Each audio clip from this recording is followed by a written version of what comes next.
Hello, welcome to Real Life in Japan, where we look at the actual day-to-day lifestyles of the Japanese people, how they interact, the things they use, how they use them. So it's not about kimonos or Mount Fuji or the other kind of tourist guide information. I've been here for 10 years and I'm going to let you into some pretty much unusual and unknown facts and things about Japan. As you can see, there's nothing Japanesey in the background at all, because that's not really what I'm trying to do. First, today we're going to look at money, Japanese money, very important. Wherever you live, money. You need it, love it or hate it, have it or don't have it. Japanese money. We're going to start with the notes, and I've got some notes here. And the lowest note in Japan is a 1,000 yen note. Here it is, kind of blue colour, not too bright, quite serious looking, a bit like Japanese society in general, quite serious. And here's the 1,000 yen. This gentleman was a scientist, looks a bit of a nerd really, like most scientists, a bit of a quiff, but apparently a important Japanese figure, hence he's on the money. And on the back, we've got a picture of Mount Fuji. That's the 1,000 yen note in Japan. Next up, 5,000 yen. 5,000 yen, a lovely lady there. She was a writer, a very poetic writer, apparently. And that's the 5,000 yen. Again, the colour, if we compare, very similar colours, which is one thing I'll talk about in a minute. On the back, we've got some flowers. And that's the 5,000 yen note. Big one, 10,000 yen. I don't have many of these. 10,000 yen note. This gentleman was a teacher, a university lecturer. He founded a university in Japan. Nice looking guy. I like his face. And that's 10,000 yen. So that's a big one. On the back, we have this kind of sort of dragon, phoenix, eagle kind of thing. But what you'll notice is the colours are very similar. Here we are, look, very similar colours. And also, quite significantly for real life in Japan, they're almost exactly the same. The width of each note is the same, and the length is only a few millimetres different between each note, which can make it difficult when you first come to Japan, if you ever come. It's hard to decide, it's hard to see which note you're actually pulling out of your wallet or your bag, because they're all very similar. Unlike the EU, where the euro has like a kind of LGBT rainbow of colours, which are very easy to spot, and you can quickly pull them out, these look very similar, and the colours are very similar. So, my own personal experience with notes is kind of hard to work out which is which, especially with all the big zeros as well. Good things about Japanese money, it's always very clean. It's incredibly clean.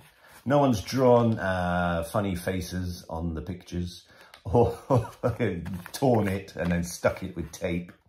It feels clean, smells, doesn't smell. And I'm sure there aren't traces of cocaine on every Japanese note, like the UK.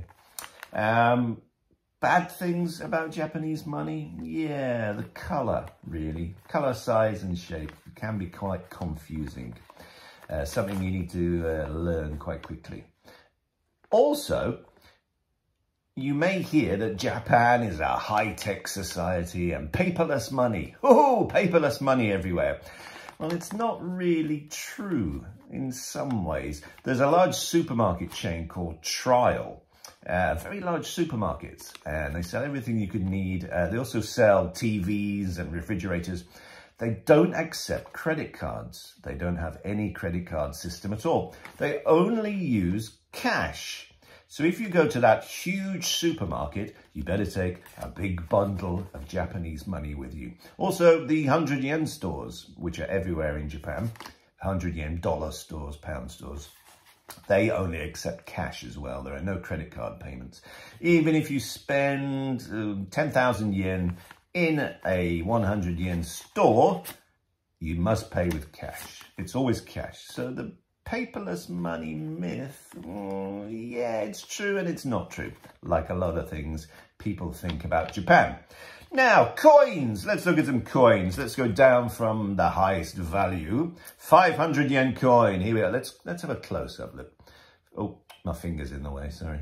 500 yen. There we are. It's a nice gold colour. It's the largest coin. And a lot of people in Japan, when you ask them their hobby, they say, my hobby is collecting 500 yen coins. Quite an unusual hobby, I suppose. A good hobby. Doesn't hurt anyone. And they all have big jars full of 500 yen coins in their living rooms a lot of the time, on display, strangely. Next one down, 100 yen. Silver. What's on the back? Some flowers. I love Japanese money has flowers and floral decorations. 50 yen. That's an interesting one because it has a hole in the middle. It's got a hole in the middle. And again, flowers, 50 yen. Next one down, 10 yen. 10 yen, a very brown, very uninteresting, unexciting coin. Kind of reminds me of 10 pence. Oh no, 2 pence, old UK 2 pence. 5 yen. 5 yen, another coin with a hole. 5 yen, very dull, dark, brown, uninteresting. But the kind of special little thing, the magic thing in Japan is the 1 yen coin. Now, the 1 yen coin is made of aluminum or aluminium, depends which country you're in. And the 1 yen coin, because it's made of aluminium, look at my dirty hands, look, sorry, it's paint. The 1 yen coin, because it's aluminium, is incredibly light. You can put one in your hand like this and you wouldn't really know it's there almost from the weight. And these get everywhere when you live in Japan because they're so light. You don't know they're in your pockets. They get stuck in your pockets. They end up in your washing machine. You find them in your navel, in your other places because they're so small and light. Just unbelievably light. Very odd, a strange experience coming to Japan, finding such a unusual kind of coin. 1 yen. Now, we've looked at coins.